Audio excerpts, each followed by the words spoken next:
I think the editors are even afraid to publish those medias. Sitting at Doha more than 7 times, Doha airport, on my way to doing research in the Middle East, in Jordan and elsewhere, you see 14-year-old children, 15-year, 16-year-old, who land with so-called agencies in Doha airport in Qatar. And I happened to be so fortunate to talk to 3 of them or 2 that understood English. There were, one was from Nepal, one from India, and then you get the Africans from Uganda and all these countries that are taken to go and work in the Arab houses. And I've had an opportunity of being invited into royal families' houses for dinner. And my heart would never, you know, it troubled me so much to find someone standing from 6 a.m. up to 12 midnight. They go and sleep 3 hours. And these are children. When I questioned where you're going, they told me it might be the last time me and my friends see each other here at Doha airport, because we are going to be sent to different Arab countries. So one is going to Kuwait, one is going to Saudi Arabia, one is going to, you know. And I asked, how did you land here? You're supposed to be at school. And then what I learned is that parents, because of poverty that is created by the so-called superpowers even in Africa, because we don't have poverty in Africa. It is created and maintained in order to suit what the Western powers, hence you were talking about depopulation, that they're now in charge of the population that must live in the world. You know, and what this girl told me, look, my parents was running a small shop, so they had to sell the small shop in order for them to be able to pay the agency to buy a ticket. But what these children get, they are sex slaves. Then they are slaves in the house. And in some cases even they are harvesting parts. Quite right. You find these royalties, when they have kidney problems, and what and to liver things. Quite right. And there's one next door right here. Yes. So when I was like walking in the Sahara Desert, because we know Western Sahara has also been waging a war with with Morocco and even with the whole colonization problem for quite a long time. And they were our sister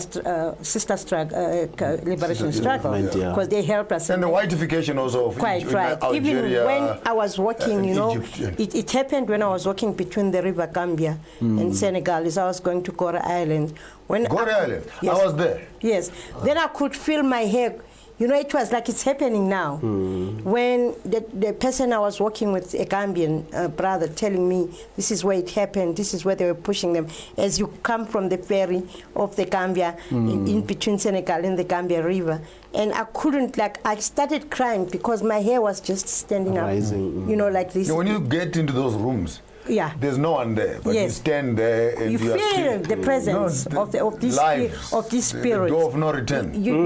Quite right, the Mikli Passage. You know, and these are historic events, not really historic events, painful events that have happened to us as a continent, that we don't need to be told that you don't talk about them, because those are the unsayable. Because if you say it, then you have tortured. For instance, I'll give you an example on Heritage Day, listening to SAFM, and I'm trying to phone SAFM to correct this thing, because there's 2 guys who phoned, Michael in Devon, I think Cape Town, and the other Mike in Newlands. This guy is, you could feel the morose in him about why is Heritage Day, Shaka Day, blah, blah, which I still call it King Shaka Day. I don't call it Heritage Day, because my heritage is not, it's been stolen for quite a long time. I'm being deprived of my heritage. If I have heritage, I must enjoy the fruits of this country. When we come back after the break, this is getting beautiful. When you come back after the break, we want to pick up some of the very beautiful stories of her experience with the greater South African government, quote-unquote African government. Here is a soldier, an ANC stalwart, coming back from exile and with dual citizenship. Take note, she left here at the age of 9, but when coming back to Africa, coming back home, there's not been an end to her misery and problems in the hands of the present political system. When will this ever end? Tech Talk brought to you by Dhlamini Technologies and Systems. Dhlamini Technologies and Systems takes leadership in 4th Industrial Revolution. The whole world is facing a transformation. The revolution will be developed into the following stages: digitization, cyber security, Internet of Things, managed services, document management, and business applications. We provide business transformation and ICT solutions with presence in 13 African countries and 2 European countries. We are your leading partner in integrated platform providers, innovation leaders, standalone products, and innovation pace setters. Dhlamini Technologies and Systems, delivering value across continents.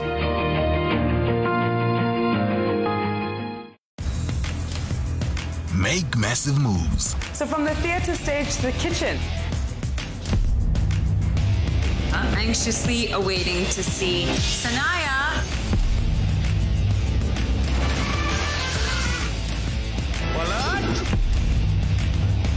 What else is this if not love? Make massive moves with Starside.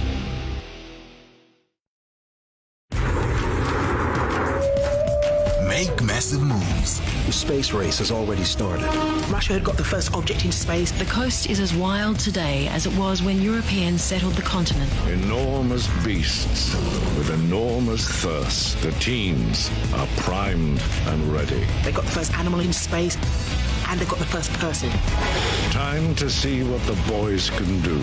Make massive moves with Starside. Make massive moves. Isn't that your daughter's bib? But the truth is, I feel like Arabella's always with me. Don't you ever forget this man's face. He killed your brother. Don't shoot! Please don't shoot! Don't shoot! Make massive moves with Starside.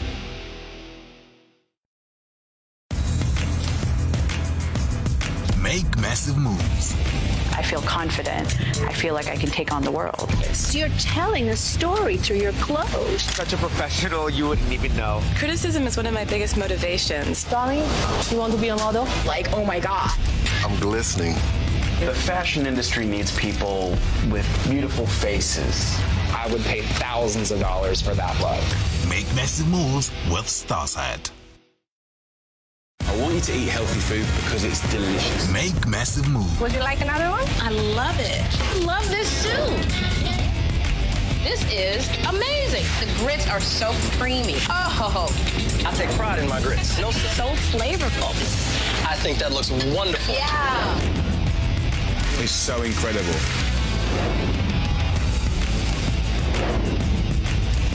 Make massive moves with Starside. Welcome back, and I think Mama was saying, Mama Dhlamini here was telling us something very, very important. My two guests in studio today, firebrands.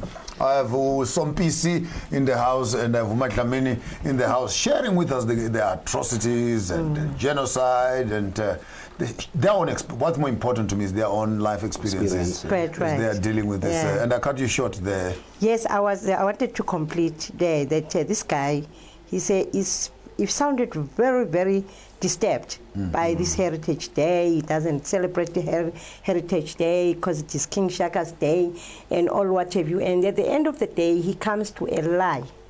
He lies in front of the National Broadcasting radio station that Shaka didn't have descendants. And this is what I want to counter with SAFM. Very soon, I've been trying to get hold of them, but it's hard sometimes when you phone through. Because as I was growing up in London, because I did history, I'm a historian, you know, and Professor Mazisugnen, I think some of you know him. Yes. He was my professor in England and Los Angeles University. So it so happened that at school, the teacher teaches us about Umslopogazi, you know, and then because I'm growing up in London, Umslopogazi, you know, and I went to that Maziskuna's house and I knocked. I said, Tata, please help me. Who is Umslopogazi? You know, he started telling me, Umslopogazi. That was Shaka's son. That white people today don't know because they think they are masters of history. So they, in National Broadcasting Radio, telling people that Shaka had no descendants. The fact is that Shaka had descended. The only thing, it was the politics that surrounded him. The fact that he was also at war like us. Shaka grew up as a child who was rejected, and there was this whole war surrounding him up to the day he died, because he died for contesting white people that we are not going to take slaves from here, and asking them a question. And what you are saying is very key. Because it's for that very reason that you don't find that the greater Azanian community was not a port for shipping slaves out. Because looking at all other islands and all the other countries along the coast, at the peak of slave trade, I mean, it even came as close as Mozambique, right here. And the next biggest group of people that was available for labor was the Ngunis, the Angonis. But due to that resistance, who would want to glorify Shaka? Because look, that resistance can take us to King Dinizulu. Because people don't talk about King Dinizulu. King Dinizulu is the grandfather of Mangosuthu Bucheles.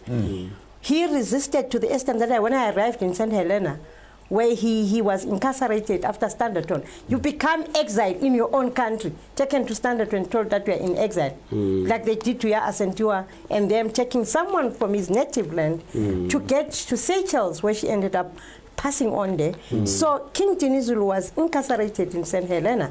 And if you follow what King Dinizulu, when I went to the House of Commons library, I actually found a lot of people that people don't know how he was feared by the British government. But at the end of the day, there were white women that seduced him, because Colenso's daughter was meant to be, how do a white man's child who came here to colonize and convert the Zulus into Christianity, went back to Queen Victoria and reported that those people, I can't convert them. They've converted me to Zuluism. Now the daughter is an interpreter in St. Helena for King Dinizulu. What happens? There's children born out of them. Hence, people don't understand why the British somehow, they've got a soft spot for the Zulus. True that. That's quite interesting. Because the Queen of England, they know it. The Zulu seed is inside the palace. Right, because look, even the servicemen during the Second World War, that now the Queen of England and British government are beginning to acknowledge that there were Africans that fought in the Second World War, servicemen that had children with white women in Britain. Because remember, King George the third or the fifth was a black man. King James, the one who wrote the Bible, was a black Go king. slowly now. The Christians will kill you, Mama. I don't care. We need to challenge. King George. Yes, the fifth or the third was a black man. Remember, Britain was once ruled by Africans. Yes. Yeah. Even the word London comes from African languages. Take me through, before I come to Sompisi, I want us to wrap up your story, because I think I will have done injustice if we can talk all theories and forget your struggle. When you come back to South Africa, when you come back to Azania, when you come back to Africa, having back lived, home, studied, etc. Sweet home. Coming back to sweet home. Did you have a sweet experience on your landing? No. It has never been easy for anyone relocating back home from exile. It's a struggle, because remember, some of us homes are no longer there due to the fact that whatever house you left in Soweto, it has been given to someone else, and then someone else took ownership of the house, and then it's another struggle you're fighting. When you're coming then, yes, and then this is our house. Yeah, but then I will actually attribute the difficulties that when we relocate back home as exile, or Artambo had warned us that prepared you. Yes, when you stay in London, study. I'm going home. I'm taking the movement back to the people, because this movement belongs to the people. But you are the flag bearers. Keep the torch, because when you get home, they are not going to like you. You'll find 11:45 comrades that have joined the movement because the food is on the plate, on the table, and they are not going to like you because of academic or your credentials will actually be a problem. Even some comrades say we are threats, because when we try to say this is what OR said, then you're talking about OR is yesterday, no? It's not long ago he passed on, but there's some comrade who disregard that. You know, I call them comrade bourgeois. You know, because when you occupy this seat, then you retreat. I've served 2 MECs, and it has been a difficult journey for me because even if you come up with a point to say, look, comrade, look here, you know, there is a problem here and there and there, but because power and money rules, it makes them very rude, you know, they forget where we come from. So it has been a tough journey for me. A very tough journey to the extent that I'm embroiled in court with some of my principals and my own comrades, so-called, you know, because there's this thing that they don't like about you. For instance, you're told to write an article. I'm a writer. Write an article. You write that article. Then the very comrade comes and say, look, turn down. Remove this. Quite right. I did some work also for the Department of Water Affairs at one time. And they put me on this SED, Social Economic Development Targets and what and what. And I went down to Eastern Cape, Port Elizabeth, more specific, those siphons of waters that they were pulling water in what and what. And I'm supposed to do SED targets. And I get there and I'm saying, so what are the Social Economic Development Targets on this? No, we've taught these blacks how some skills. Skills of digging the ground and leveling the thing and putting a spirit level.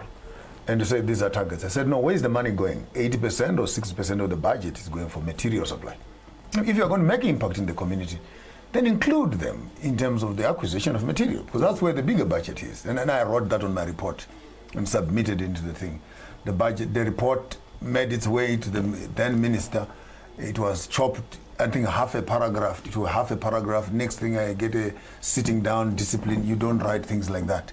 If you're asking me to do a project and I'm giving an honest opinion of my evaluation of what is happening, then why are you so indifferent about it? Absolutely. I think the problem that we have is what I think Friends Fanon tried to warn us, you know, that we go and seek what we have from them. How can you, being an African, be taught how to dig? You know, because we are the original, you know. I love Brother Farrakhan when he says, when you hear it from us, you hear it from God himself, because we are the original. You know, I always try to explain to people about umuntu, umuntu, ubuntu. That mtu, it means original. Then now you say abantu or umtu, you're talking about the direct descendant, because another problem why we are here is the DNA issues. That which as Africans we don't have a problem with DNA issues, because I know I can trace up to my 7th upline generation. That's why I don't want to call myself a descendant. I call myself an ascendant, because when you descend you go down. But then I mean I've ascended. I know up to 7, 8 line. And those are wow. Yes, of my ancestry line. So we have problems that now we are taken to DNA. For instance, right now, when we speak, even on radio, people call I'm a black African. Black is a color. It's a level, you know? I mean, in all honesty, what is black? What is black? If you're supposed to whenever I fill forms where it says color, I feel indigenous African. Because I am indigenous African.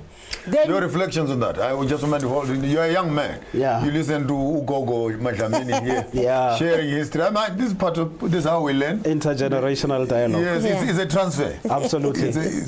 No, I mean, I sit at the feet, you know, I sit at her feet and uyang telela, you know, like a river, uyang telela, because we both accept that what we have is a gift that was bestowed on us by our ancestors. But here is the thing, to just take further what Ukoko has said here, is that you see, once a people don't know who they are, whoever has erased their memory can make them believe they are whatever they want them to believe. You see, and this is why you see the confusion happening even amongst Africans who have got professorship. Quite you know, right. They are in fact amongst the most confused. Yes. You know, I mentioned that in one of my articles that actually the most dangerous group on the continent. Because they have been incubated, you know, into the soup of colonization, and they come out with all sorts of qualifications. Whitewashed. Do you understand? And they then stand now as the bodyguards of white supremacy, of whiteness and Europeanism in the name of being a professor and a doctor, and they bang our people on the head who practice our ancestral ways. You know, that's how dangerous they are, and they are the most respected in society, and they are called experts. Let me put context to our conversation. I think I allowed this to take this direction, but I think we're supposed to be talking genocide. But what I'm hearing now, where the direction is going, we're almost discussing what I might want to call mental genocide. Where intellectual, it's cultural genocide, cultural genocide, and historical genocide. Maybe let's just put context to that in the next. Or what we call menticide, because it's also another area of genocide. I want us to focus onto that platform so we can put context to our initial conversation in your own ways. Now, Professor, I can call you Professor, the amount of research that you have done and the age that you have, our old people are our libraries. When you look around this whole big word genocide, and you're looking at the African continent, in what way are we dying? Who is killing us? Maybe and possibly what are the solutions out of this Holocaust, which is 10, 15, 100 times bigger than the so-called German Holocaust. And the same question will be coming for you.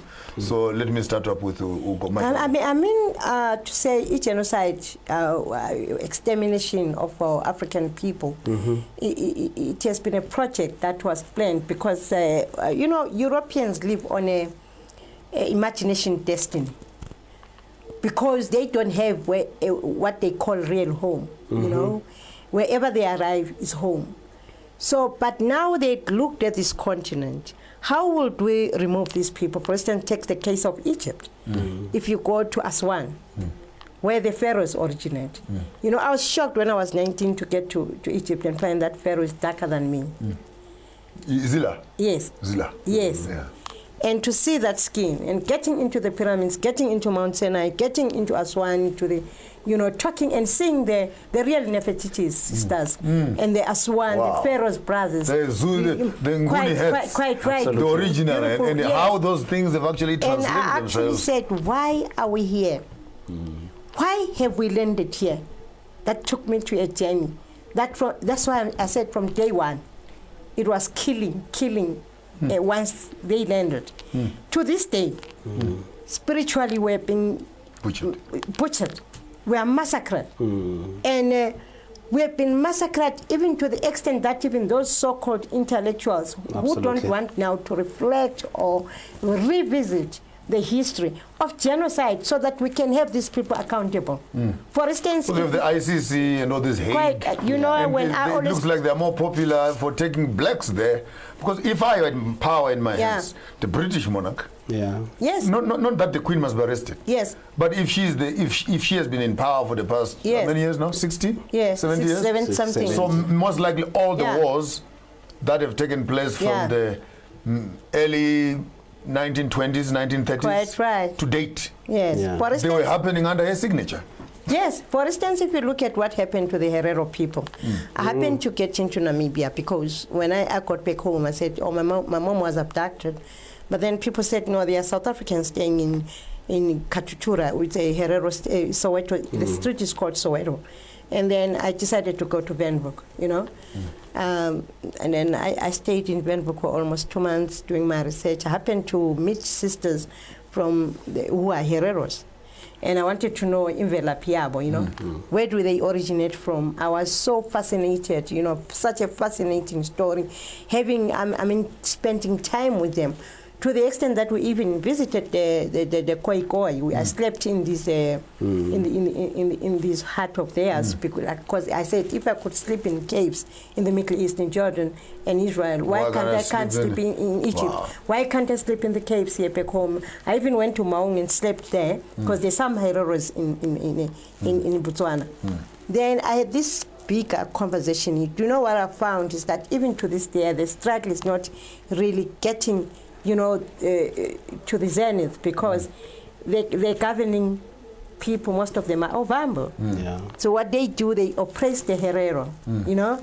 And there was a big genocide. Yes. Now learning about this, even their rebellion, because they started to rebel against the Germans.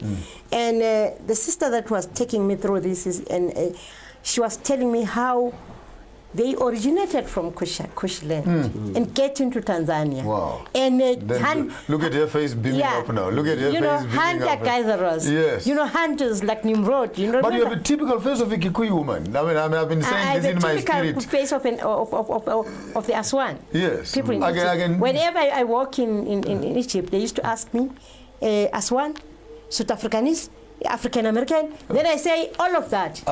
This is I am all of that. Yeah. Because I am an indigenous African. A quick reflection on that. On that. And it's a tough one because there's so much distortion that exists currently. Quite right. Yeah.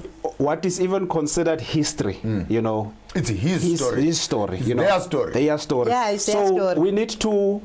We must decide whether we want to ban all the books that they have written and get a properly rewritten history, because it's like a railroad, that we have been put on this railroad. That is wrong.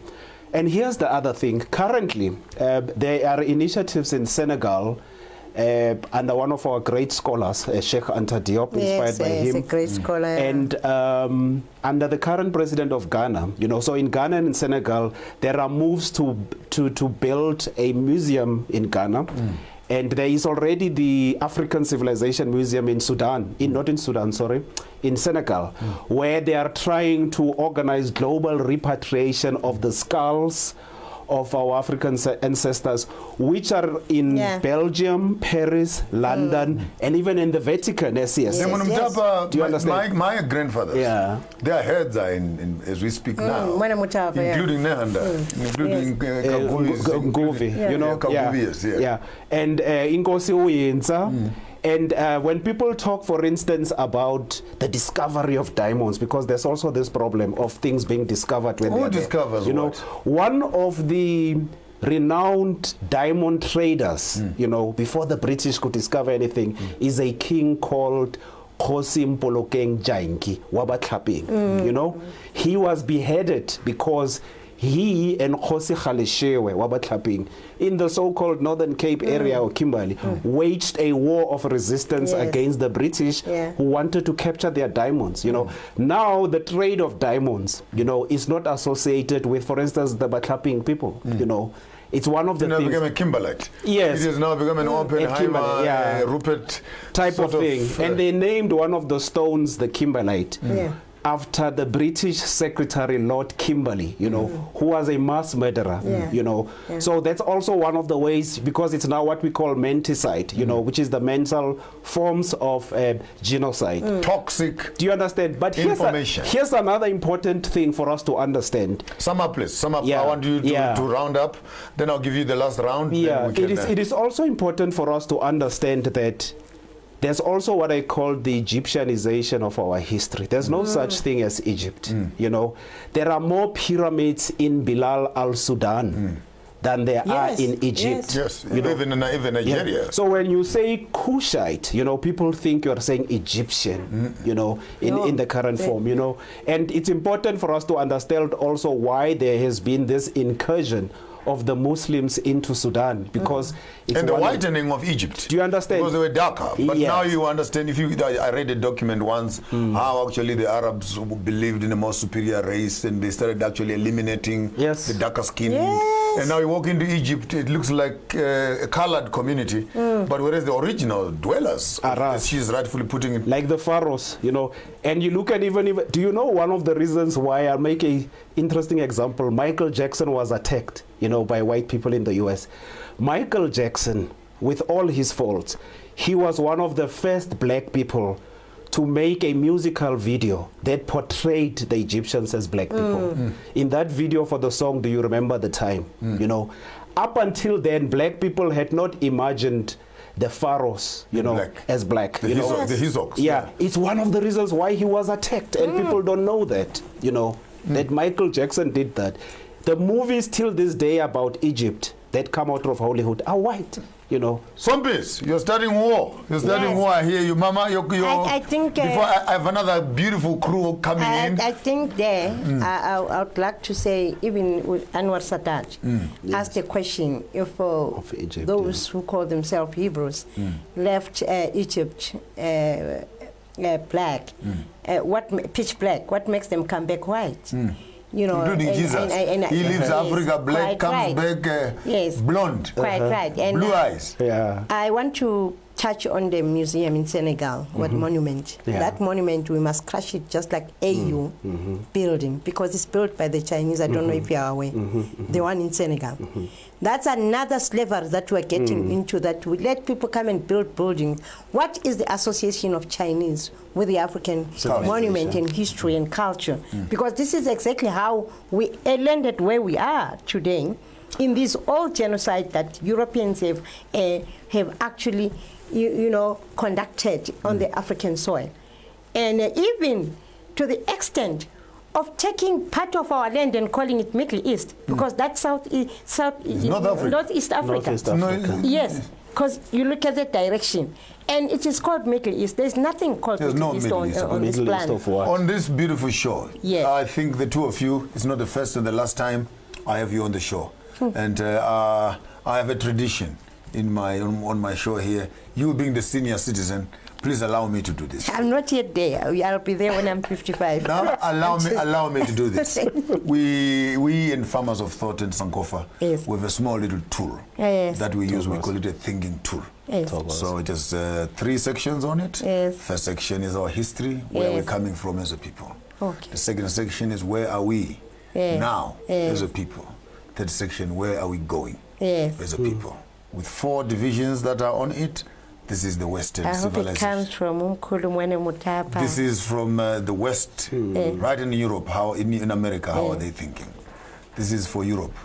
How are they thinking? This is for the Chinese. How are they impacting us? This is Ubuntu. And the mind of an African must constantly be grounded on ourselves. And we look at the world in that direction. Not us thinking in that direction. The only time we can think like that is when we take Africa and say, here's our roots. And our spirituality is at the bottom. Then our physical being. Then our emotions. Then our heads can be in the right place. I think at your age now, when you're walking around the village, you can carry this stick with you and represent us well from Farmers of Thought. I think. Tinotenda zvikuru. Enkosi kakhulu mna amxhosa ke enkosi kakhulu ndiyabulela. Enkosi for the ancestors to give me this. Now you can walk around and yes, when I you will say do that. I'll do it when I'm doing poetry. You know? And when I'm performing my poetry, I'll just take this and you know, I have a song I sing. Give us some few words. Give us one poem at least. I think you can send us out with a poem. One of your small little short poems, maybe just a paragraph or 2. Okay, it is wisdom.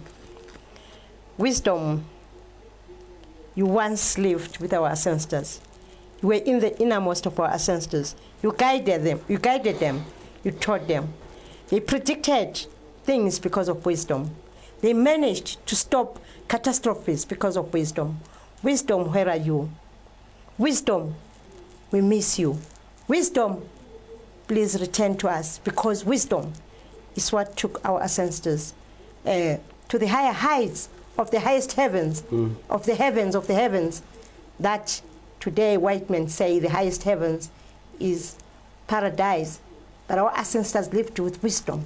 In each and every corner of the street in Africa, there were holy men with solutions to all problems because of wisdom. Wow. When you come back after the break, we have 2 more guests for you. A secret. Just stay right there. Don't go away. We're back in a few moments, and thank you very much for gracing us here at Sankofa, and we will have you back again. We have lots of unfinished. We have hardly scratched the surface. I want us to get into maybe Egyptology, some history. And as for you, Mjana, your age sells you off. We have a battle to fight. Some peace. We'll be back after the break. Yeah.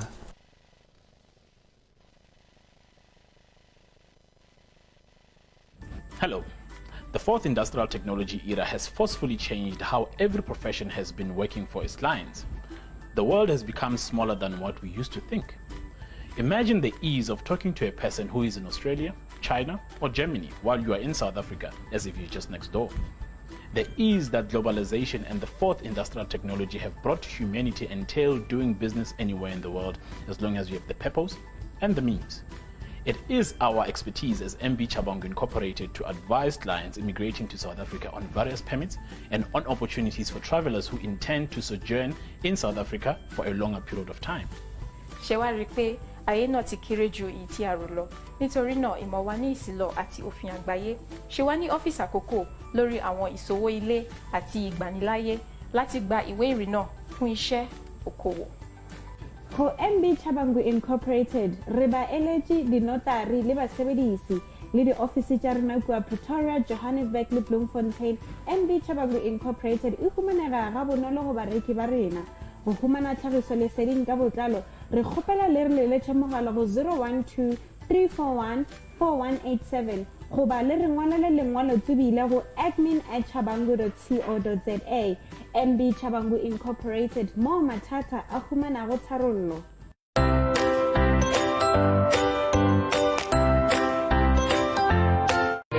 Tech Talk brought to you by Dhlamini Technologies and Systems.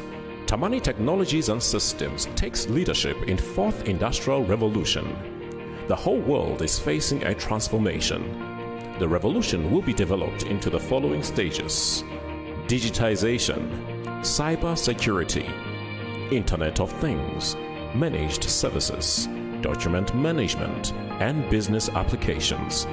We provide business transformation and ICT solutions with presence in 13 African countries and 2 European countries. We are your leading partner in integrated platform providers, innovation leaders, standalone products, and innovation pace setters. Dhlamini Technologies and Systems, delivering value across continents.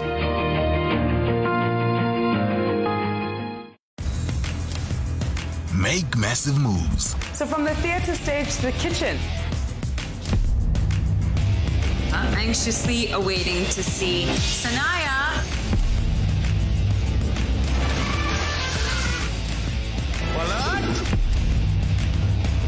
What else is this if not love? Make massive moves with Starsat.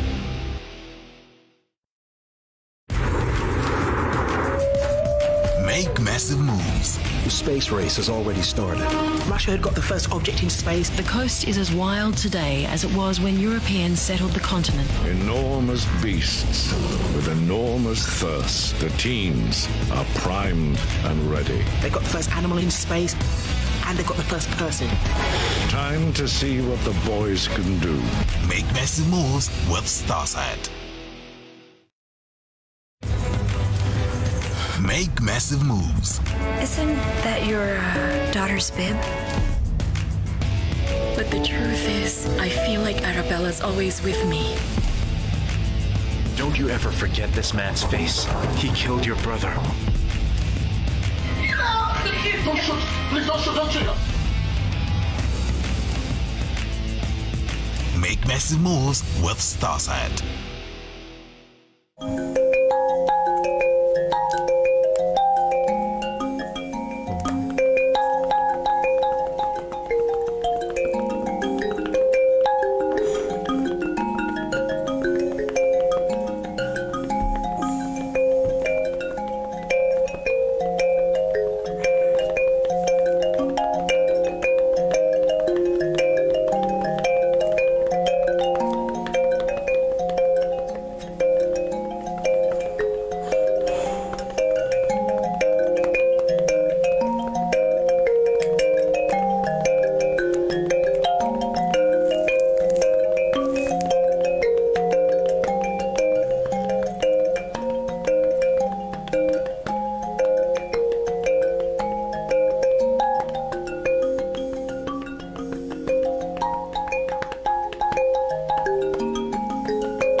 Song goes on and on and on, and an ending story that is echoing on the whole continent of the greater continent. Well, excellent. Thank you very much, and I'm excited. And we are here with the Greater Heritage Month in Africa. Here, we've been given a break just for us to reflect amongst ourselves as the indigenous people of the continent. And this is the second time on this hot chair. You've been running away from this chair. I'm watching you, and I made sure that I smuggle you back inside here. Snova Vuyiswa is in the house, and Pondo Yamanza herself. She's here, but today she's more. The other day she was threatening me. She was looking. She came in here, royal entourage. Welcome to the show. And thank you very much. We're discussing the Greater Genocide issue, but a small little introduction will be in place. Who is Babu Shweme? So Ushweme Limakwe uZilamkhonto. uZilamkhonto? Yeah. Okay. Yes. So I hail from Khakosi Khaleshiwe, where I was born. From the great warriors of Batlaping. Yes. So this whole diamond story I'm hearing That's about where I'm coming. I come from. Yes. That's you. Yes. Yes. So I stepped on. I was just checking his pockets after this. He might have some diamonds for us here. You know what I mean? Maybe two. Yes. Yeah. So. Very interested in our African history, and we've been working together Nosombisi to share the light, the Afrocentric light, and see how pervasive it can be in touching many lives and shaping our thinking as well. So we are also part of an organization called the Black Power Front. Black Power Front. Yes. So the Black Power Front is basically a front to ignite, the conversations, to ignite our spirituality, so that we can be recentered to who we are, and we have to sort of give context, to the ideologies and the ideas, of Afrocentric ideas. We've started an online channel called Mutapa. Yes. You are talking to Mutapa himself. Yes, yes. So and let's have a quick introduction from Princess here. I'm a founder of African Young Indigenous Leaders, and I think we've all connected in that space of promoting unity and also to re-educate our young people, also decolonize our minds in terms of who we are and the traditional systems or the indigenous leaders, and we want to promote that. And we believe that our indigenous leaders have also governed before and had their own laws, and which as people we always adhered to. Besilandela kakhulu imithetho, and even when we talk of the introduction of the Bible, imithetho elishumi, you find that all those things that are there is things that we've always practiced. We lived the Torah. We lived that way, and it's not something that came with the missionaries. I don't think that they could have taught us.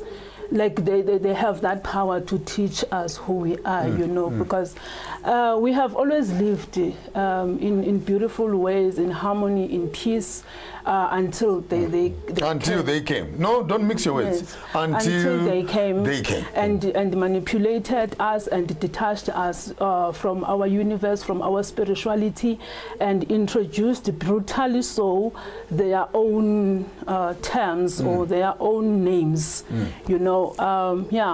So with regard to today's topic, before we go on to this topic, I need to say some gratitude here to the princess here. It's her, Omampondo Misamanza Abila. That is her grandfather's name, and that name has stuck with me. So I hear most of the every time when I'm addressing you, I want that pot to keep on boiling. Amanza Abila means the pot is boiling. Here, Amanza Abila, Nogogo Mvoko, have been very instrumental in this Heritage Month to put together many of the guests that you've been seeing coming up on the show.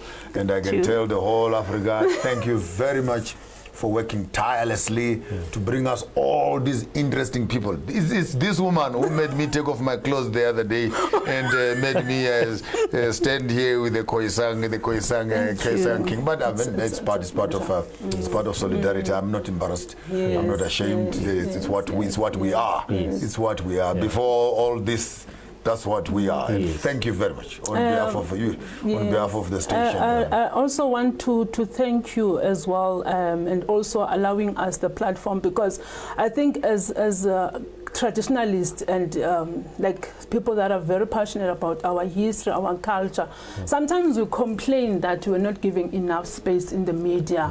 And I think that's why as indigenous leaders we felt like so honored to be the ones that always feed you with the guests and all that, because I always tell them, look, you are going there, just go there and tell your story. It's now the time. So you prepare them for me, yeah?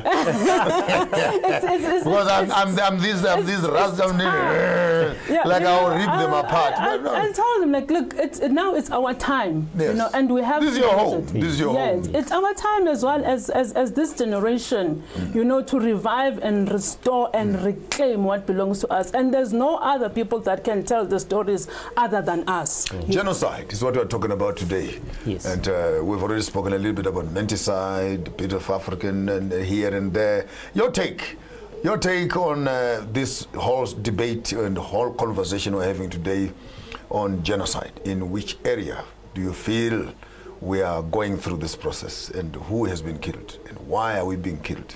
When are we being killed? And what are they killing us for? What is the reason for this genocide? Maybe in your own reflections, as I can't call you a politician, but maybe as an African, in your own reflections in terms of this subject that we're talking about today. I'll throw it to you, then I'll come back to you. I know you always want to say, according to the subject of today. Let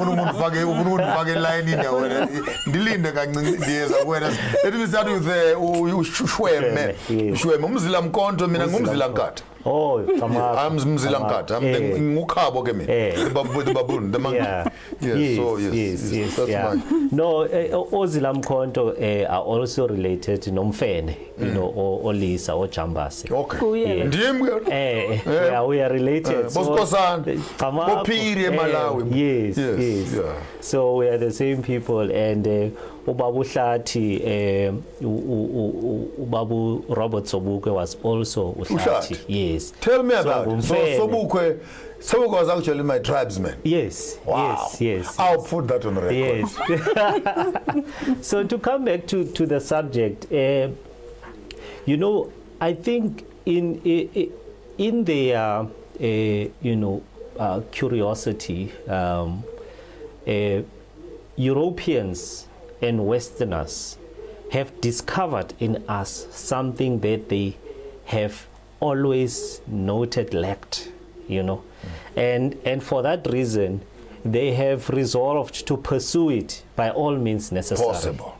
You know, and in that sense, you know, all these genocides, all these mass killings are just a manifestation of their desire to feed, you know, their lack, their deficiency, you know, with what we have been naturally endowed with as Abantu, you know.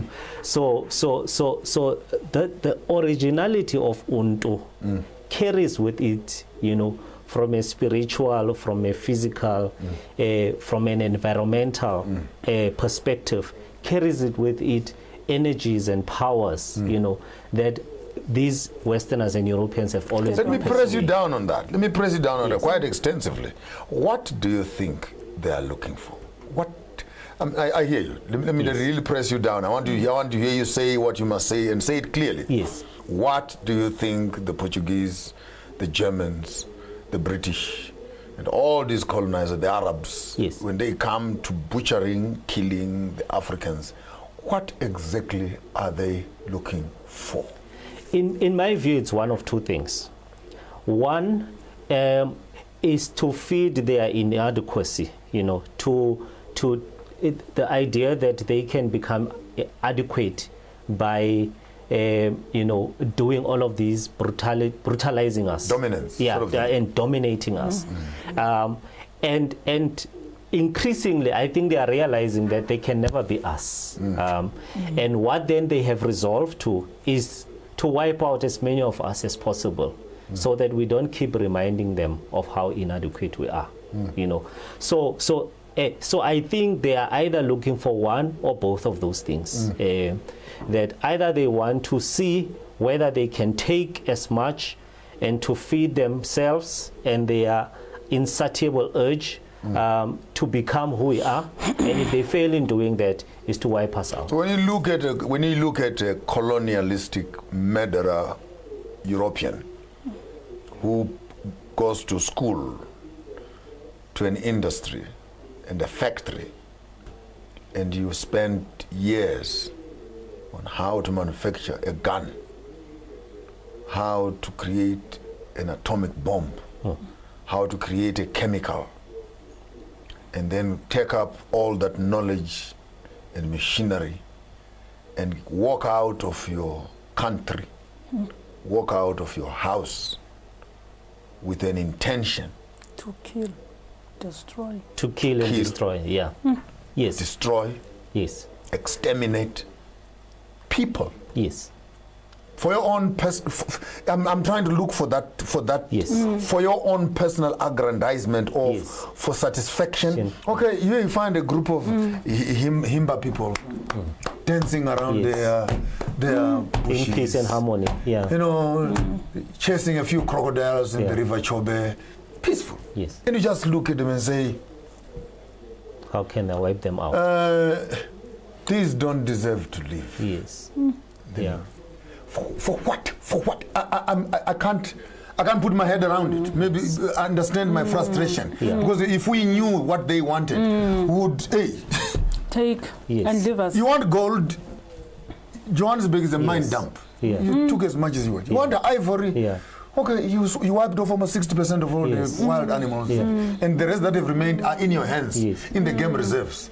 You want forests, but the appetite of the colonial system to kill people, but even more does graphic, not quench.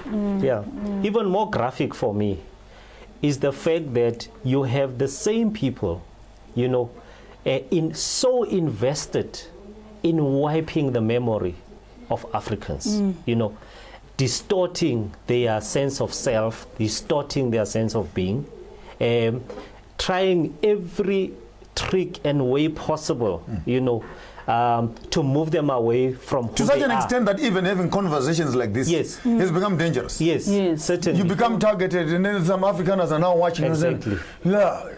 He's a threat. These ones, he's a threat. But how can I threaten you when I'm just relating what you're doing to me? And I'm home, for crying out loud. I'm on the continent. Because the more you are yourself, it is the more you remind them of that inadequacy. And the more you are gravitating to who you are as an African, the more you become a threat to the establishment, and the quickly you need to be exterminated. Your reflections?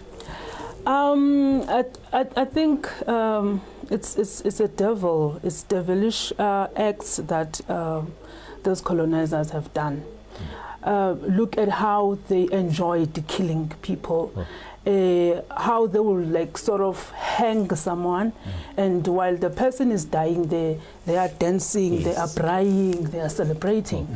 And look at how JoshuaMaponga was hanged, and with 200 white men watching him there, naked and humiliated as a king of Bapedi. How they celebrated after killing King Hintsaka Kauta, you know, taking all the parts to say we have killed him, to just go and show off that they have killed someone. Like you are saying, what kind of a human does that? I mean, when I was doing some research before I came for the show, and I bumped into the greater Namibian Holocaust, and how the Germans actually chopped off the heads of the took the heads, and then forced the women to clean the meat, to take the knives.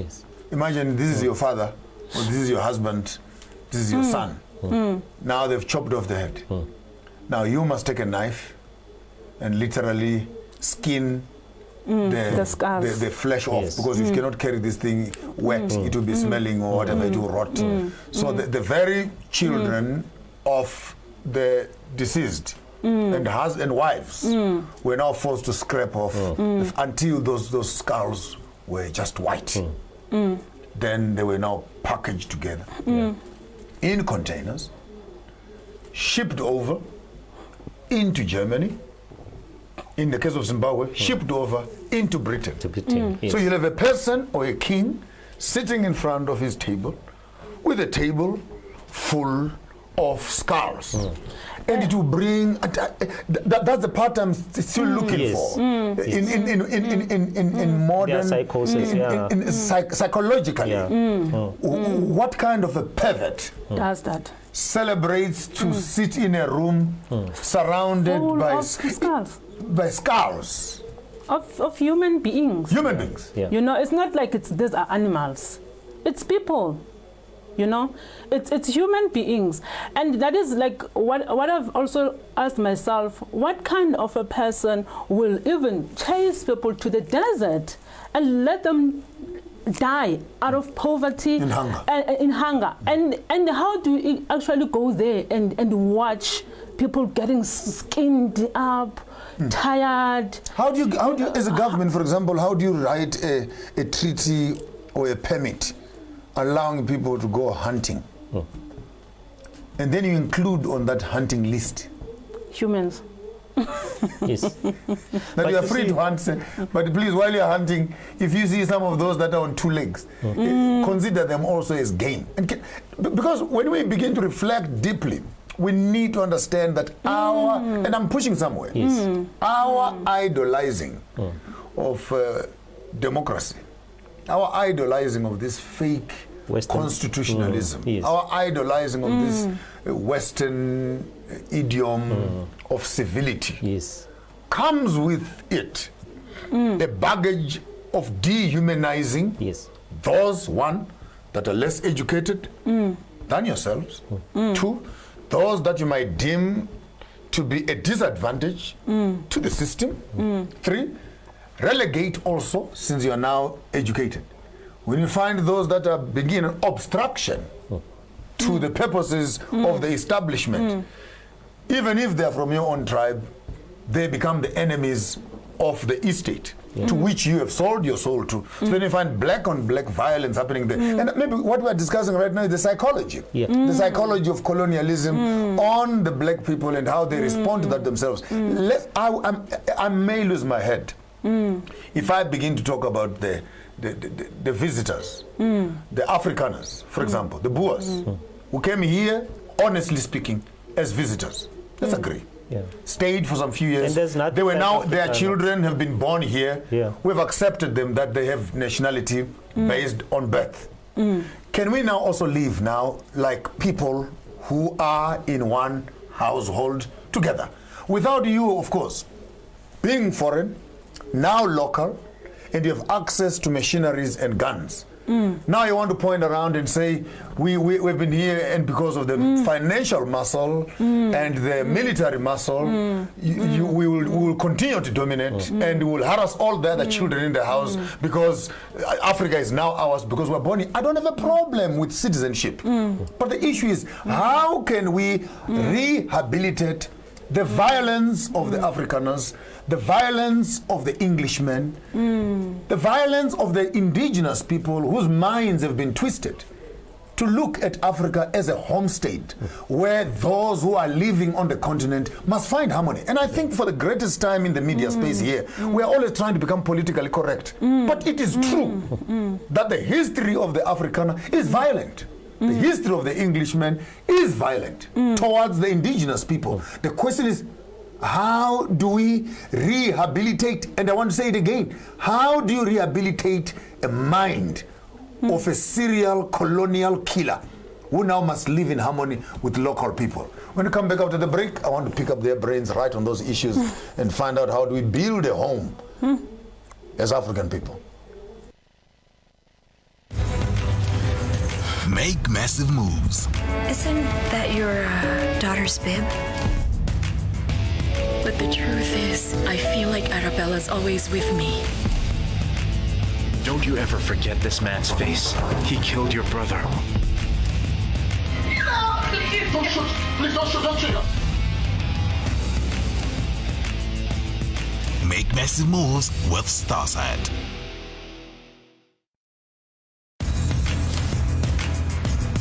Make massive moves. I feel confident. I feel like I can take on the world. You're telling a story through your clothes. Such a professional, you wouldn't even know. Criticism is one of my biggest motivations. Darling, you want to be a model? Like, oh my God. I'm glistening. The fashion industry needs people with beautiful faces. I would pay thousands of dollars for that look. Make massive moves with Starside. I want you to eat healthy food because it's delicious. Make massive moves. Would you like another one? I love it. I love this too. This is amazing. The grits are so creamy. Oh, I take pride in my grits. so flavorful. I think that looks wonderful. Yeah. It's so incredible.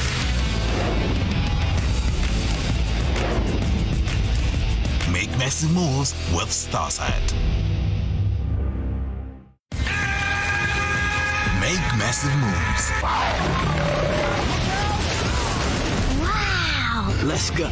Come on, we can be back by morning. Look!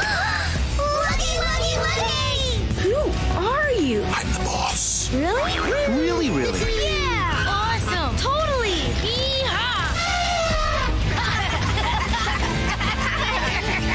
Very funny. Make massive moves with Starside. Make massive moves. You're the best fighter in China. Give me the Emperor's sword, and I'll spare your life. Shisha sector's gone too far.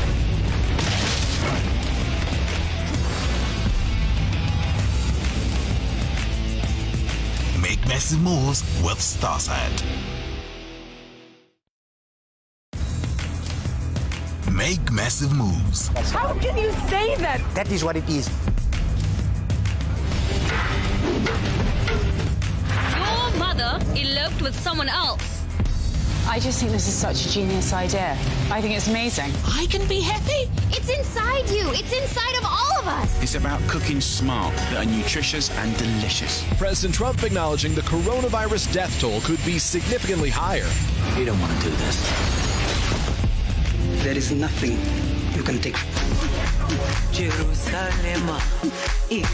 Surviving roommates scared. The heavyweights arrive.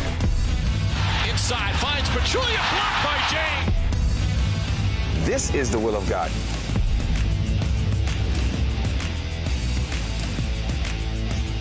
Make massive moves with Starside.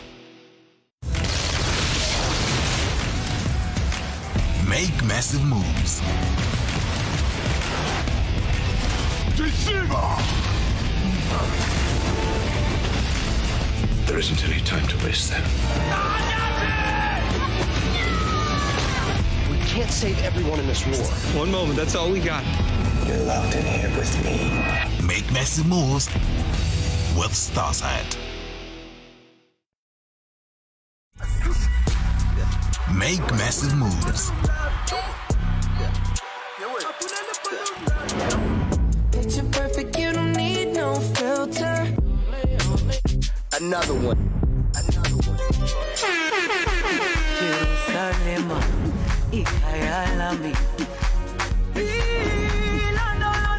Make massive moves with Starside. There's no way a country can survive, and civil wars are caused because some people who are within an establishment feel like they have more rights than the rest of the community. And in the greater wars that were fought in Africa and beyond, comes a time when we are now heading for peace, and we say, arms down. Like, let's all put our weapons down. Let's remove the weapons from the community. And let's start living like human beings. I saw that in Zimbabwe. They call it the ceasefire. They call it assembly points, whatever, re-establishment, and all the guns were being collected. That's why even up to date, Zimbabwe still remains, I think, to a large extent, the crime rates, violent crimes with guns are very low, to the minimum, because people don't have guns in their hands. And the guns laws are almost impossible. So it's almost impossible for you to own a gun. Now, you cross the border to South Africa. After 1994, the Rainbow Nation. And I don't remember where those that had guns actually were told, now all of us, let's bring back our guns together and let's remove these from the community so that we can create a self. Because remember, the one with ammunition always has an advantage over the one without ammunition. In one way or the other. You can be rich, you can be anything, you can be anything. But if I have a gun, you're as good as the bullet that is in my caliber. And just one finger can actually eliminate life. I'm saying so. They may say, no, I'm walking to dangerous grounds. They may say, you Africans are violent. You're exercising violence way before we got here. But now with the democracy that we're talking about, quote unquote, not even call it democracy, with the democracy that we now have, is it possible that we can neutralize this environment we're living in? It is a fact. Calculating the numbers of guns per person, statistically speaking, between the black community and the Afrikaner community, it's a fact. The amount of guns that are in the hands of the Afrikaners doubles, if not triples, the number of guns that black people have. And this concept of ammunition in the hands of one group of people, how does it translate itself into the peace of that country when one tribe or one nation is always told to behave at gunpoint? Now there are these videos that are coming around where literally, I cannot use the public media here, vulgarity and swearing and cursing of the president of the country. Now we are warning you, we are telling you, Honorable Ramaphosa, they actually use the F-N word, 4 or 5 F words before they mention his name, that you are going to the K word, K word, and F at the end. We are warning you. We're warning you. And the president of the country must behave. At gunpoint. At gunpoint. You are here as indigenous people of the land. I want you to reflect. And whatever you're saying here is going on record in terms of putting peace and order in this country that right now I feel that the same tradition of dominance, this monster has a way of showing its head again and again, precipitating what you might want to call genocide at the end. But you forget that before a genocide happens, the precipitating factors that I am not promoting anything, but should the 90% of the Africans who are in the country can finally stand up and now say, enough is enough. Because you as an Afrikaner, you are allowed to stand up and say, enough is enough. Sure. I don't condone the killing of any human being, be it black, be it white, be it a taxi owner, be it a farm owner. To me, life is the same. But how do we begin to drive at rehabilitating a society that is obsessed with settling its scores on the spilling of blood? We have to look at two things. Firstly, the understanding of the concept of violence, and how violence was introduced into, to disrupt the African harmony. So violence as a concept manifests in so many different ways. That's why I always say we must not just be afraid of the guns and the bombs. We must also be afraid of the epistemic violence, the menticide, because when in the genocidal years, when the colonialists came and they beheaded our kings and paraded their heads, it was not so much about the act of killing them. It was also to instill fear in those that were watching, you know. And that fear in itself is a form of violence. Absolutely. It's a form of violence, you know. You know, the effort, the amount of effort and investment that is done to try and erode and erase who we are, that in itself is the most dangerous form of violence. Absolutely. You know, we must look at. And earlier on you were talking about, you know, the educated and the uneducated. The so-called architects and proponents of Western education are the very same inventors of violence. You know, there's the same inventors of racism, anti-black racism, you know. So how do we then in our right mind still call those people educated? You know, when the people that you were describing who were dancing around the Zambezi River, you know, clapping hands, are described as barbaric, as backwards, those are the most educated people, because those are the people that are living in harmony with their environment and in harmony with each other, because that is the best form of education. You know, so for me, we have to understand the deeper meaning and the deeper manifestation of violence in our country. I am less afraid of guns and bombs than I am afraid of the mental erasure, you know, the forms of impeding at every moment our quest for self-understanding, our quest to understand the genesis and even the essence of who we are as Africans. That is my biggest fear, because it means I will be imparting the poison, you know, onto my children of who I think I am, because it was prescribed by the very same people who want to erase me and erase me from the from you are Pan-Africanist. Here you are. Now you thought some PC was gone. Yeah. And they had spears then. Yeah. But while we are doing an ideological warfare here, some people are really planning a physical warfare. Yeah. How are we going to confront guns with ideas? Yeah. my point of departure, Mkhulu, is that yourself, Mkhulu, Unkosazana, and Ushweme, myself included, we can't call ourselves by the name of our ancestors if we are not prepared to reclaim what was taken from them.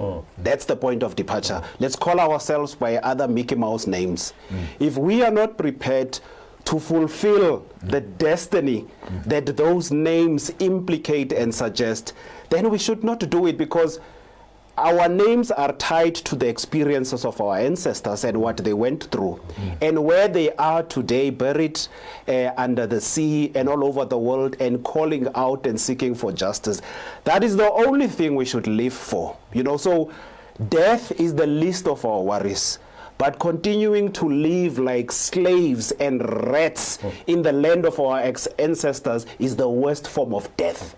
That's what we must do. We're dead living. Do you understand? So being beheaded, being taken to jail, being denied a job, being denied a degree is the least of our worries. Our worry should be that we call ourselves natives and indigenous, and we live like rats in the land of our ancestors. You know, that is the first thing. The second thing, we must get our minds right as Africans. When the Europeans and the Arabs decided to come here, they never consulted us, one. Two, they never had good intentions, right? Now, what it says to you is that we seem to have the wrong conception or misconception that Europeans or Arabs, our what I call our race enemies historically. They are now our friends. You understand? They've changed now. You understand? Yeah. Yeah. We seem to think, and this is the thing, and I understand where that comes from, because Singabantu with the capital N, you know, we always seek to humanize. But we must also understand how other people look at us, you know. Now and capitalize. Yeah. And capitalize on that too. On that too. Yeah. So we want to appeal to the conscience of people who don't have a conscience. Hold it right there. And that's our most fundamental Go slowly problem. right there. You know, go slowly right there. Our most we are appealing to what is not there. To what is not there. And we have spent over 100 years now appealing. You know, and conscience. And we have words in South Africa, you know, like social conscious, social cohesion, diversity management, Rainbow Nation. All of those constructs are meant to appeal to the conscience of a people who have none. We mean you well. Do you understand? Can you send a message to the Afrikaner community? We mean you well. You have lived here with us for all these years. We don't mean you harm. But if we are appealing to humanity, and then you become militant to the appeal to conscience. But we're appealing to the humanity of people who have none. I'm with you. That's why City Untu, we the original, you know, they have given the world a number of things. The only people who are capable of giving the world a human face are the original Tu and City. These people are our children. She mentioned something. Says we've given you children. You are here as a woman with us on stage. And as a woman, when you hear, because I was in Zim when war was raging. And I would want to, I'm not saying there's going to be war, but when you hear the rumors of war, when you hear the there's nothing that sits in me nicely when I see a man's eyes flaming with anger, swearing at a president, declaring war. Something in my stomach tells me he's not joking. Okay? Yeah. He's not playing. That Afrikaner man is not joking. And the hawks and the police, even Begitele, Honorable Minister, is also sworn in that thing. Absolutely. Yes. I think it's more important for us right now, for the sake of peace, that I'm not condemning the entire Afrikaner community, but I will risk and say we now have rotten apples within that group that are causing or inciting war. Dare you? It's not so much the apples. I think it's the seeds that gave rise to the apple tree. I want to say, dare you make a statement that threatens the Afrikaners? The AfriForum will have you in court tomorrow morning. Not even the AfriForum, the black political parties are the first ones who are going to call you to order. Human rights. You know, the Human Rights Commission will be on your table tomorrow morning with a 16-page affidavit of where you must appear. Now we have actually four videos, if not 5. Different Africans. The other one is smoking, swearing and cursing. And the question is, you as a woman, you hear traumas of war that are being shot at your people. Your children may end up facing this. What goes on in your head, in your own native land? I think I will start with the guns that are in possession of those people. I remember when I was actually watching the visit of the Minister of Police in KZN, where the farmers were saying that they actually were shooting at a door, like a dog, like and eventually a person dies while you are shooting a dog. So it's like they're like shooting a monkey. It's like guns, they are taking them as toys or something, you know. And it actually starts there, because you cannot just sit and listen to such, you know. Because number one, what is a threat in this farm that makes you to have a gun? What do you see as a threat? Where are you going to use this gun? And what was the threat of that dog that you were actually shooting at? What was the dog doing? And I mean, we had issues of slaughtering cows, where they said, no, you must shoot, you must not slaughter and all that. So starting from shooting a dog, where is that organization that protects animals? You know, if you start there, because at the end of the day, we as indigenous people, we even suffer to use the skins of the animals, because animals are protected.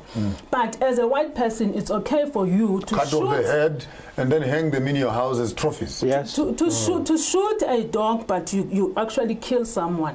And it's okay for them to kill black people in those farms that we own, and no one actually says something. But now, it's like now there must be a war because those people are fighting back from the torture that they are receiving in those farms, you know. So I think for me, what I was actually discussing yesterday was that we have these black people that are in those farms. That is number one. And I don't think it's a matter of job creation. It's a matter of them creating jobs for us as black people. It's slavery, you know, because you cannot have someone that is going to do all the work in your farm and to pay that person with a packet of potatoes or your meal. You understand? How is that person going to feed the family? How is that person going to survive? That means you are also suppressing that person to say you are a slave. No, they say we build a school, we build a church, so there are services here, and if I give you a bag of meal, you don't need anything more. So it's like that's the mindset. Yes. And again, what we are saying is important. Because the question is, after independence, has the Afrikaner and the white farmer had a workshop to rewire his head from the traditions of colonial management of black people, or this culture of this is how you work with blacks? Master and slave. I mean, that's why I was saying it's not so much the rotten apple. It is the seed that gave rise to the apple tree that is rotten. Because then you have to understand that all of those apples, as salivating that as they may look, there's some poison in them. There's poison in them, you know.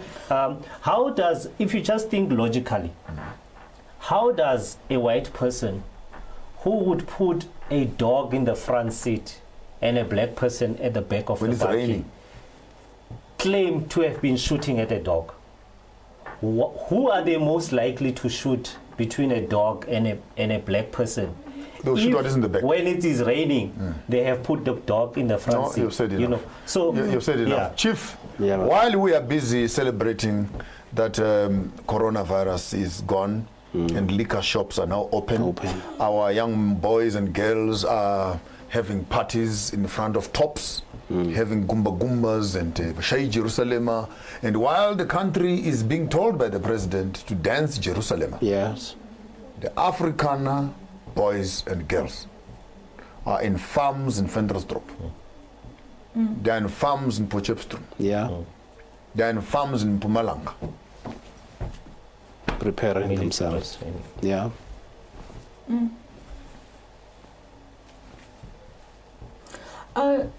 Okay, I'm not sure.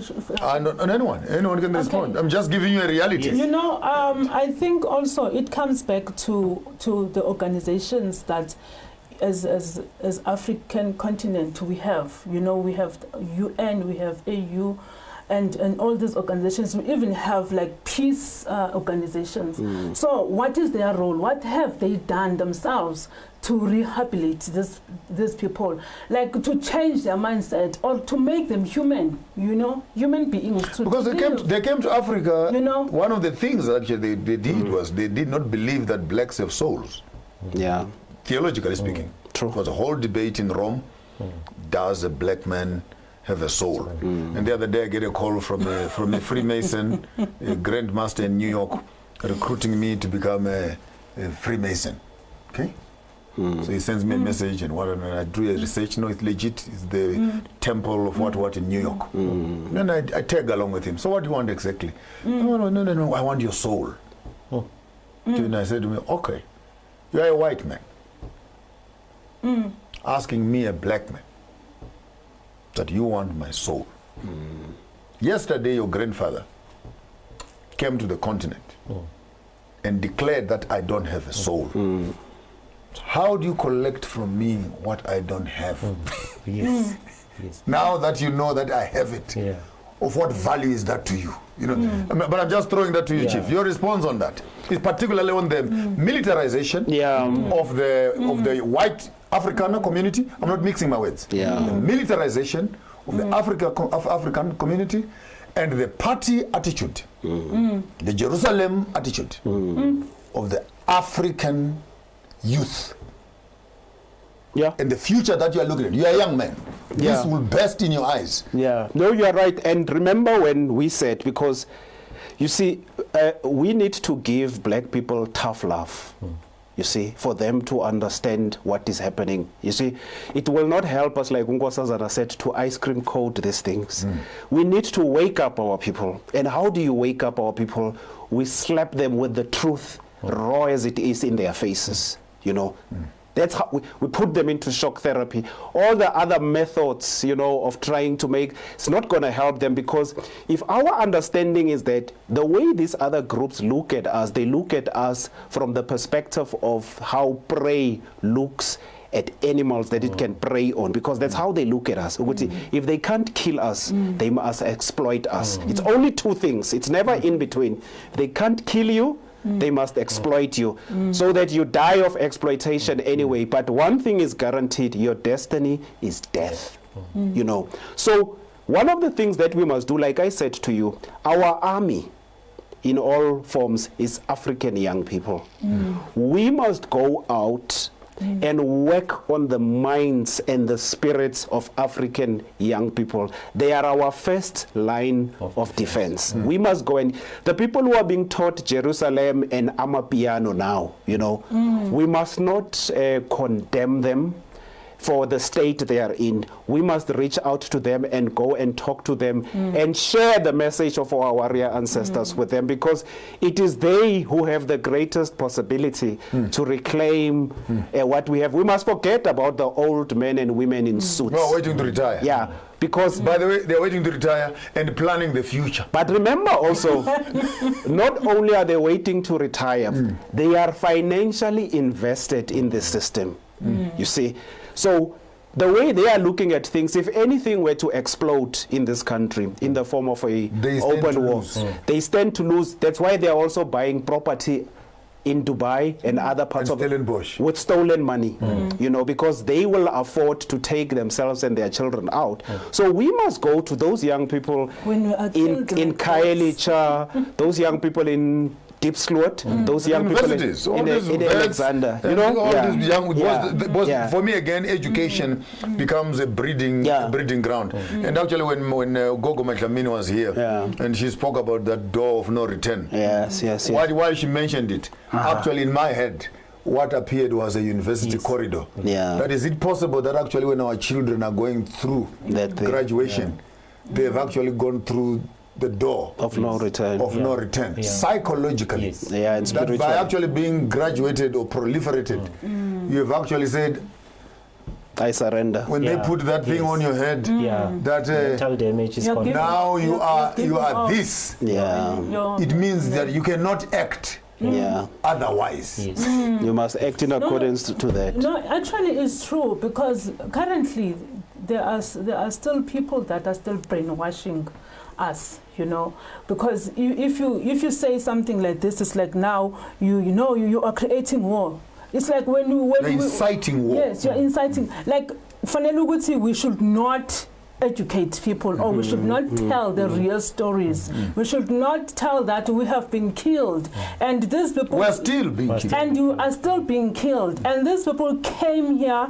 Maybe in some areas they did find civil wars with the spears and all that, but you know, when during that time, you know that, okay, I'm just fighting with my brother. Like it's, and we killed 200 people. Okay, it was a war. We're fighting over land. But if you are looking at gender, 15 million, 20, 8 million, and you know, and as a nation, such were sort of punish, like just disciplining each other, you know.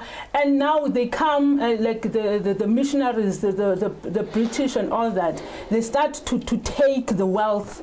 You know, they start to take the cattle, they start to kill, they start to rape, they start to do all these other things that were not actually happening during that time of those civil wars. Because but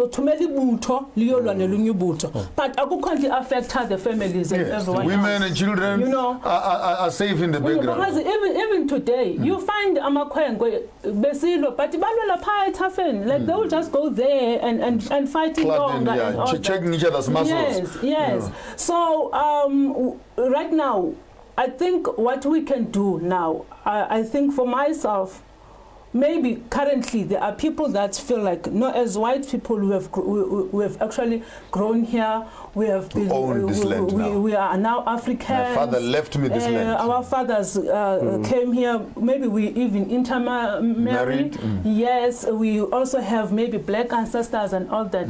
Like if there is such a group, maybe that group has some consciousness of some sort, you know, maybe they have maybe our 10% of 10% of us in them. I saw another lady, so with being, I want to be kind, please, because these are the comments that always put me in trouble in media. I saw this lady walking past. I bet you I thought she was Zulu. I mean, the curves and everything else. And actually, I was sitting in my car and I found myself laughing and said, these are some of the advantages of having been born in Africa.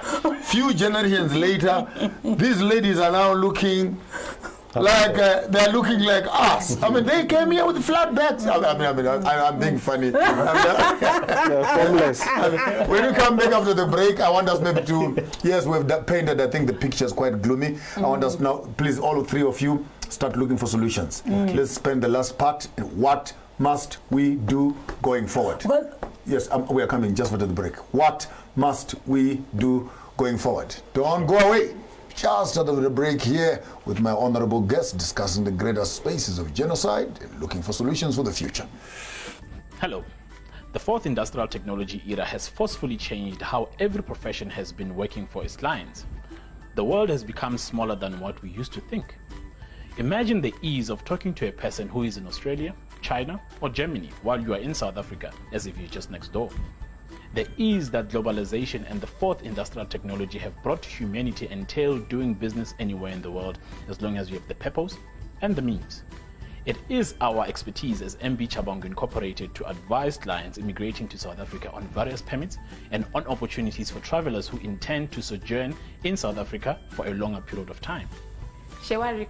Ayé náà ti kéré ju èyí tí a rò lọ nítorí náà ìmọ̀ wa ní ìsìlọ̀ àti òfin àgbáyé ṣe wá ní ọ́fíìsì àkókò lórí àwọn ìṣòwò ilé àti ìgbaniláyé láti gba ìwé ìrìnnà fún iṣẹ́ òkòwò.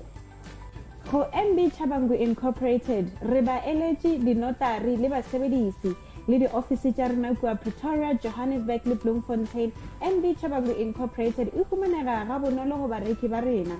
Go humana tlhagiso leseding ka botlalo re kgopela le re leletše mogala go 012 341 4187 goba le re ngwalele lengwalo tsebile go admin@chabangu.co.za. MB Chabangu Incorporated mo mathata a humanago tharollo.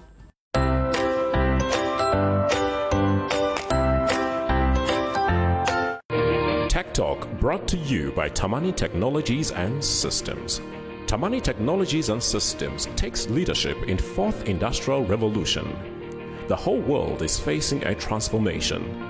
The revolution will be developed into the following stages: digitization, cyber security, Internet of Things, managed services, document management, and business applications.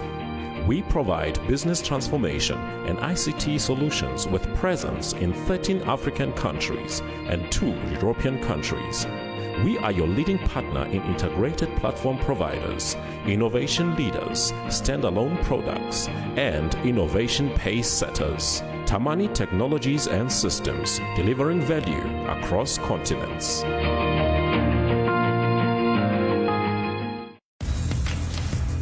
Make massive moves. So from the theater stage to the kitchen. I'm anxiously awaiting to see Sanaya.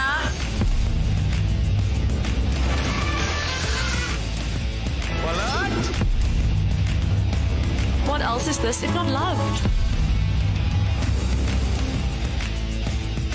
Make massive moves with Starside.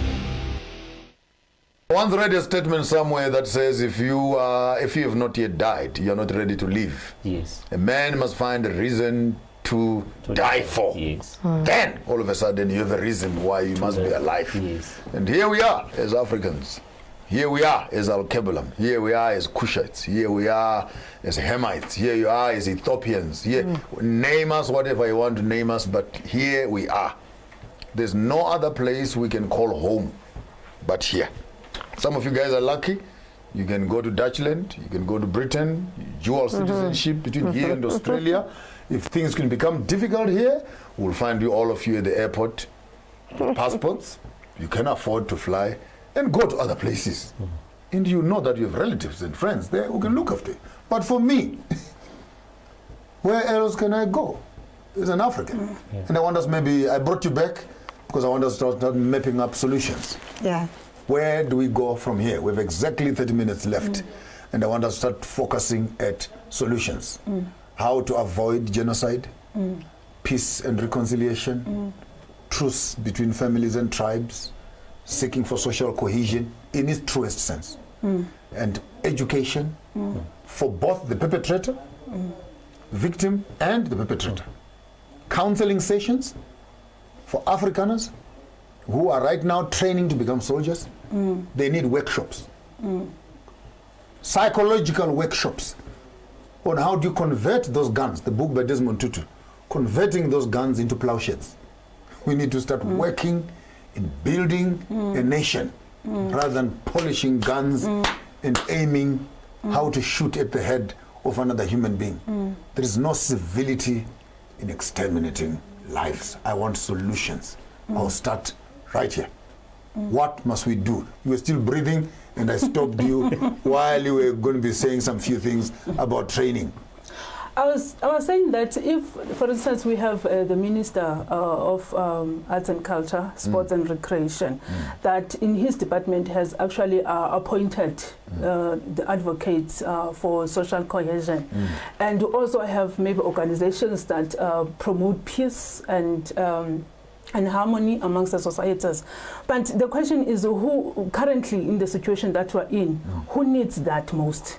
Because we cannot have black people only that we must go and do cultural activities, sport, and we say culture unites. Who are we? And we are by ourselves. You know, when you do those cultural things, yes, they are black things. It's only black things. The white community is doing something else. Not there. And it's while we are busy talking about culture unites, heritage that, and I mean, that's why we're asking ourselves, what heritage or whose heritage? Because we don't have this. It's still there. We still have the classes. Other people want to be loved and by us as black people, but they love us. But they're not with us. They're not reciprocating. You know? Yes, they don't want to receive that as well. Because now what I was saying is that we need to start to have those are advocates for social cohesion, for peace, from the white community, from the Afrikaner community, and we must come forward. Them. They must come forward and be seen. And not only appear in shorts and calling them Carrefour and swearing across the. Come around and start speaking peace. Even during apartheid times, there were white people that were activists, but they were with blacks, and they never hide themselves. The Bears nowadays, for example, the Bears. They were with the blacks, and they were saying this is wrong. We cannot treat the Slovos, black people like this. So currently, why can't we have such groups? The Bezos, imagine and say no, this is not right. We cannot treat black farmers like this. We cannot treat black people in the farms like this. They must advocate for the blacks that are on their farms also. Yes. I like that. Yes. I like that angle. Yes, because now we all want this. We really don't want to see war in our country. But it's very, we are in a very tight situation right now because we see these things. And they are sort of creating anger sometimes, they are provoking. I mean, look at what happened to the sparrow.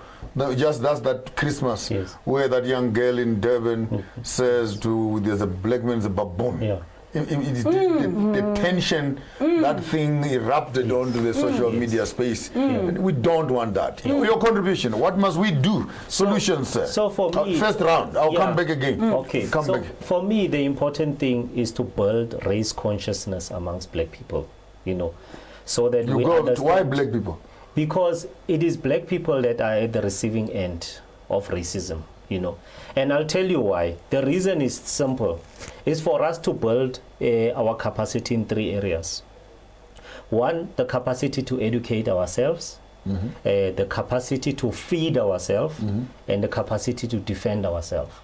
Because once we build that capacity within us, it's going to restore the respect that we deserve. Because right now they're giving us food, they're giving us the water we are drinking is in their farms. They've actually, water rights, actually, I read it on the Department of Water the other day that almost like 40 almost 50% of all water rights in South Africa are actually in white-owned farms. They own the water in the country. So we must build that capacity for us to restore the respect that we deserve, you know.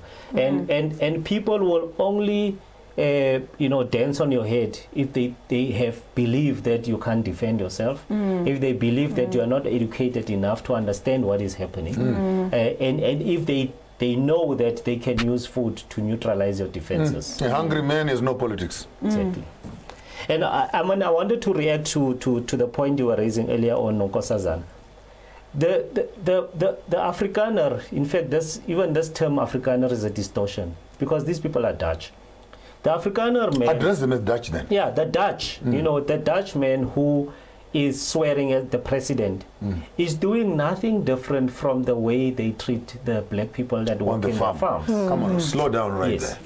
Because how can you have such audacity of swearing at the head of state and you'll have so much respect for the boy working on your farm? Because the orientation of an anti-black racist, their mental orientation, is that they see us as nothingness, all of us. It doesn't matter what hierarchy you occupy in society as a black person. I saw a picture this week actually of this big Afrikaner with his hand on the president's shoulder. Yes. And it's almost like that condescending kind of look posture, that says, you are a boy.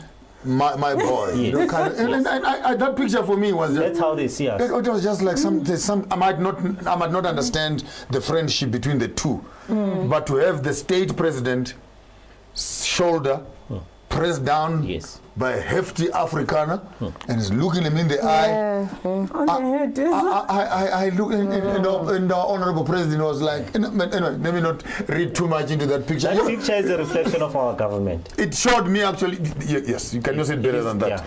The problem that we have as Africans is that who says Africa is independent? We must reflect on that. Secondly, we must rise from the subconscious mind to consciousness. One, restore our dignity ourselves. I met a philosopher in Iraq, in Baghdad. He told me that there's one of the prophets, because not all prophets are recorded, that said God will never change, or the Creator is not going to change people's condition unless we change it ourselves. So what we do, we restore our dignity. How? This thing of not protecting our wildlife, animals, because that are being colonized. You're bringing solutions now. That are being colonized. All right. So number one, domestic and wildlife. Yes. Our forest. Because this is part of us. We are part of nature, and that nature gives us life. Yeah. So the water story. There's no one who owns the water. Water comes from the Creator. It's only that we have been under this imperialism, colonialism situation. Then they own the water. That's why there's a fight between the Palestinians and Syria, because Israel want to control the water. There's also a war that is building between Egypt and Ethiopia. And the war is on the Nile. Also, what we must do, we have to restore the culture that our ancestors lived upon. For instance, we have these things. Some of us are not me, but most people are going with the slavery names that Muhammad Ali rejected, you know. These slavery names are a problem.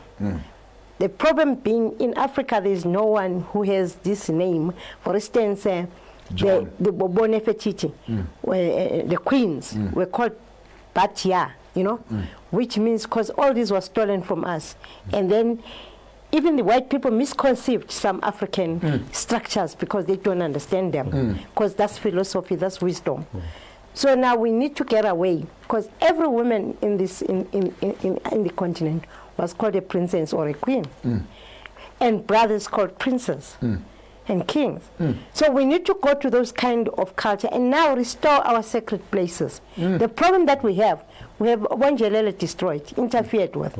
There are a few places that... John Rhodes is buried there. Yeah, Shaka's grave is the only one that I understand with Mzilikazi's one. They failed to get in there. Because when they get to Shaka's grave, there's so much snakes that are seen by them. I think it's protected by the ancestors. I understand Mzilikazi's one also, wherever he... I don't know if you know Mtanda Zondemangwany. Was a very great writer of Zimbabwe. I met him in Germany in a writers' conference. Yes, he actually gave me even the truth about what happened to Lopengula. Hence, they say his body was never found. I know as I'm sitting here, and I know that in Mzilikazi's grave there's a three-legged leopard. That when white people get there, because you know the interest is to take the bones. Remember in DNA. Yes, in Egypt. They took most of the skulls, just like what they did with the Herero. And those skulls, you get into a shop, you see an ornament. In that ornament, they've pounded those skulls and put on the ornament. This beautiful ornament that they pay monies for. They've put African kings and queens that they killed, that our bodies, their bodies are not accountable. Witchcraft. Yes, that's witchcraft, and they put them on the ornament. Hence, you see someone buying an ornament. You hear there was an auction. They bought this for so much. 15 million. Yes, it is all human parts from African countries. For instance, I was telling you yesterday that when I arrived in Trocadero in France, Paris, when I was standing like this, I was still young when I was watching Sarah Bartman's Private Parts, where white men will come in and watch it and then get to go prostituted. This was our ancestor from here. So they come here and this was their pawn. Yes. They come and look at this one, then run on the street. Quite right. And so there's so many... An aphrodisiac sort of. Quite right. So many kings that they killed, they needed the bones because in Kutwala, then they, like right now, what's happening to our rhinos? I mean, I heard some of these private sacred houses. Yes. Then they use those things as calabashes to drink their wines from when they're doing their quite right. Their rituals and all this. Right now, part of the rhinos in China, for you to be classified, as a rich man, you need to have rhino horns in the house. And we are not protecting our wildlife, we're not protecting our forests. If I can tell you that why they are so arrogant, I found out on my own research as an investigative journalist that, the game reserves, that's where the ammunition is. Yeah. There's quite a lot of ammunition. This training, white men's best degree is to be a war warrior. That's all what they know. Everything that they have, they learned in Africa and they categorize it. For instance, Africans are born social workers, doctors, nurses. We had all these professions by nature, natural. You didn't need to go to school. Exactly. And all these things. Exactly. So we need to go back to that in this each and every corner street, these holy men that have solutions for every problem we must find. Every woman in each and every corner that has got solutions for the problems that are actually right now sinking us. We are sinking as Africans. So I want to give you the final word. 2 minutes, and then back to you, Mama. 2 minutes. And white people, I've stayed with them in Europe. Even the Arabs, I've stayed with them in America and elsewhere, in Australia, you name it. Actually, we had a group of the oppressed or so-called underprivileged communities, the Red Indians and what have you. What I found out, the arrogance that they have is taking us to Babylon. Remember the statue of Daniel. There's no way this thing is going to mix together. We are trying to create a kind of a society that is not approved by the Creator because they've not accounted for what they've done to us. Wow. Wow. Wow, lights out. Lights out, yeah. I rarely black out on my shows, but yeah, that was like, I need to pinch myself to consolidate that. But how true? So for me, we are decentered spiritually. Because, as Dhlamini said, there's so much of us that was taken that is sacred to us. we need to really add momentum to the project of repatriating not just the heads of our kings and queens and warriors who fought to resist and protect our spiritual centeredness, but we must also look at, in all these cultural institutions across Europe, the artifacts that are of spiritual value to us as Africans must be repatriated, you know, to Africa. So, because it is in there that our clues, the clues for who that's our library. Yes. That's our library. And once we've done that, you know, we have to really understand our relationship with the land, you know. Dhlamini spoke about, you know, protecting the wildlife, protecting the environment. That's the land question, you know. And by the way, as Africans, we need access to our mountains. Exactly. We need access to our rivers. Yes. We need access to our forests. Because that's where the sacred spaces that's lie. Our temple. Those are our churches. If I can use modern language, those are our churches. There's no church that can happen until you get to the river. Exactly. Remember, the earth is a holy ground. Now all of a sudden you must get to a river. There's a notice there. Unauthorized endangered species. Prosecuted. Endangered what species?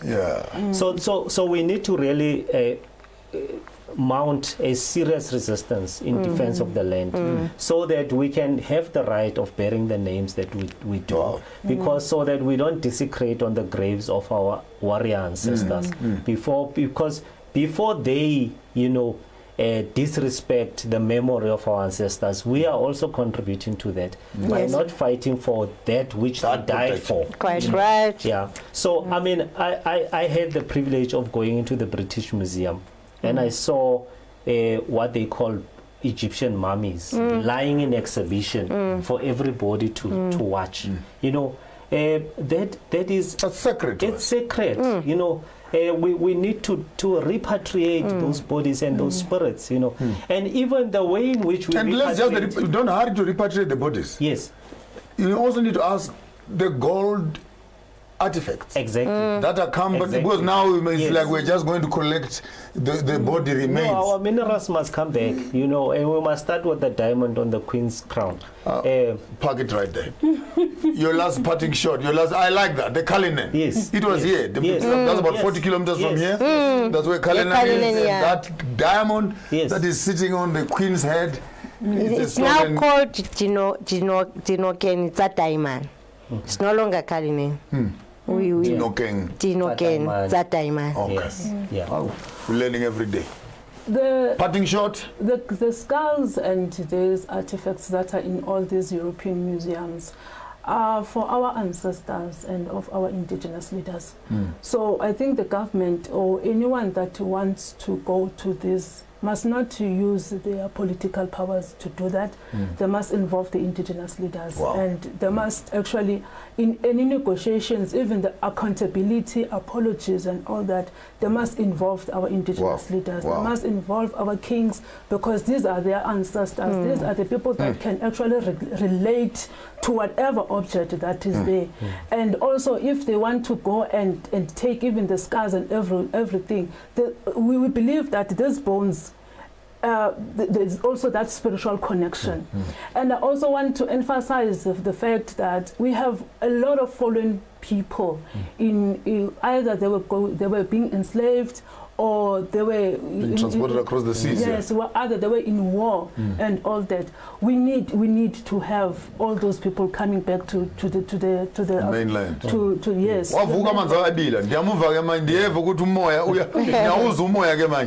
Because also it affects us spiritually as well. Because you cannot rest while every now and then you dream of this person. Oh, someone he keeps on crying. You know, I'm here. I mean, this. It's like they are not connected with us. I mean, what you're saying is very painful for me. I mean, my honorable doctor that she's here. Imagine the amount of pain she walks with every day. Yes. Knowing that someone in this country knows. Yes. Because you cannot tell me that no one knows. Yes. There is someone who knows where her mother's grave is. There's someone who knows where he or she dumped the mother, then the 16 relatives that are missing. Someone knows. Yes. How much closure We can't. Will that bring to her? Yes. If just to know finally you can put your hands on your mother's bones and say, rest in peace. Yes. Remember, these bones shall talk. Yeah, they shall talk. We have a white man that has just published a book. I was reading it, exclusive books, and I started crying. And fortunately enough, Andile Mngutama walked in, I think it was 2 weeks ago. The book is written, there's the guy is called Michael Skimmett. It's actually telling the stories on how they learned in Zimbabwe, in Rhodesia, to dispose bodies. And it's new. I don't have money, but the moment I get money, I'm 300 and something. I'll give you the money. Let me tell you. Buy two. One for me, one for you. My problem. The problem that really kills me. He has Kosnati Bigo, Steve Bigo's son, to make her a forward. No, a statement on the book. He's in the forefront. As I discussed with Andile Mngutama, Andile says, no, this man is exposed. He's a right wing. Look what's going to happen, because now he's exposing 20 years after Constant Viljoen is gone, Magnus Malan is gone, and everyone is gone. Who were the architects of this whole thing of disposing? How many bodies they put in the helicopter, including the Craddock 4, to go and pour the ashes after, disposing someone's family. Body without their consent and throwing it on the sea. I cried. I was sitting with exclusive books, and I said my family will be one of those. And now the thing is that the whole world is watching, because he's a journalist like me by profession. Is he not going to get a PhD? You get a PhD. This PhD that we must crush.